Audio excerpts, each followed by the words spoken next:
જામનગર શહેરમાં માત્ર થોડો વરસાદ પડતા જુદા જુદા વિસ્તારોમાં પાણી ભરાવાની સમસ્યા ફરી યથાવત જોવા મળી છે। ખાસ કરીને મહાનગરપાલિકા સ્પોર્ટ સંકુલ નજીકના વિસ્તારોમાં કાયમી પાણી ભરાવાની સમસ્યા છે, જ્યાં નિકાલની તંત્ર દ્વારા કોઈ અસરકારક વ્યવસ્થા જોવા મળતી નથી। જામનગરના નીચાણવાળા વિસ્તારોમાં તો સામાન્ય છાંટા પડતા જ રોડ પર જળબંબાકાર જેવી પરિસ્થિતિ સર્જાય છે। સ્થાનિકો મોસમના શરૂઆતથી જ આ સમસ્યાનો સામનો કરી રહ્યા છે, છતાં હજુ સુધી મહાનગરપાલિકા દ્વારા અસરકારક ઉકેલ લાવવામાં આવ્યો નથી। બીજી તરફ જામનગરના ગ્રામ્ય પંથકમાં વરસાદ કાચા સોના સમાન બની રહ્યો છે।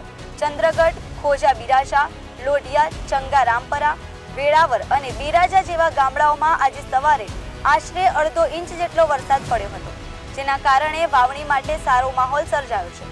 ખેડૂતોમાં ખુશીનો માહોલ જોવા મળ્યો છે, કારણ કે લાંબા સમયથી વરસાદની રાહ જોઈ રહેલા ખેડૂતોને હવે ખેતરમાં ખેતીની શરૂઆત કરવાની તકો મળશે।